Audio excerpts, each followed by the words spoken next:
Let's get into the pros, because I think there's a ton of pros, and I'll let you be the bad guy and you can go with the cons. I appreciate that. Thanks. Yeah. Right? Yeah.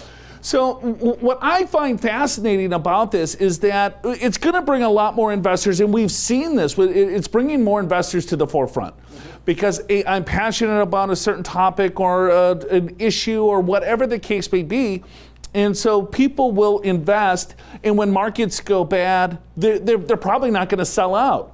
Because if I have an index, the S&P 500, well, I don't really care what the hell is the S&P 500. But if I'm investing in a company that I'm truly passionate about, I'm probably going to stay with it for, good times and bad. No, I would agree with that, and I think what you just mentioned is probably the biggest benefit, outside of the obvious, right, is that we're financial people, but we still want the world to be a better place, and the idea of marrying investing with some sort of social good probably makes some sense. But the important part, I think, and again, I get to play devil's advocate or the bad guy, but the financial part needs to come before the save the world part if you're going to call it investing. Well, I think that's another pro, is if you look at investing in general, people will need to invest to get a certain target rate of return. If I keep my money in cash, if I keep my money in bonds, if I keep my money in CDs, or I might get stuck buying a certain product with high fees, with all these bells and whistles that I really don't understand, we'll need to get a certain target rate of return to achieve our financial goals, because a lot of us are not necessarily, ahead of the game in regards to savings. So if we can invest in something that will give us a higher target rate of return than, let's say, cash or CDs, right? It's going to help people get to their financial goals. And the end all is looking at why are we investing to begin with, right? Yeah, precisely, right? This is like anything else. The idea is you figure out what you're trying to accomplish. For a lot of people, that's maybe retirement, right? What do you need to save? How do you need to invest? What rate of return? And then it's layering on an additional filter or some sort of additional criteria around causes that people are passionate about. Importantly, though, right, you need to look under the hood, just like with any financial product. I think that's key.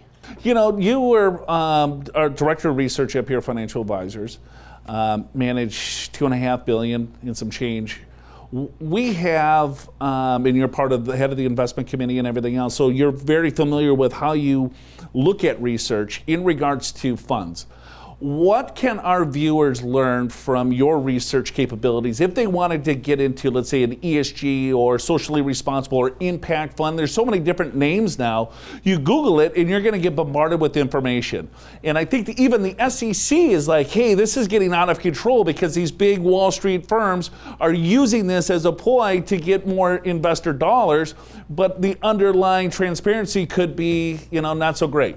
Yeah, and I think that's the first, and that's the point of the book, right, is that there's so much hype out there, you need to whittle it down. And I think beginning with the end in mind is always key, right? So it gets back to some sort of planning to figure out what kind of return people need. And then from there, as an investor, what we would do is we would back into what sort of portfolio mix might let you get there, right? And so again, that comes down to that mix: stocks, bonds, real estate, cash, whatever other asset classes. That doesn't change just because you're taking an ESG bent, right? And then from there, it's deciding, okay, for each of these sectors or for each of these segments, so I want large company US stocks, or I want small company stocks, or I want bonds. What vehicle do I want? And I think that's where the ESG part comes in, is when you get to the security selection, you might exclude, let's say, the S&P 500 and look instead towards ESG or socially responsible type alternatives.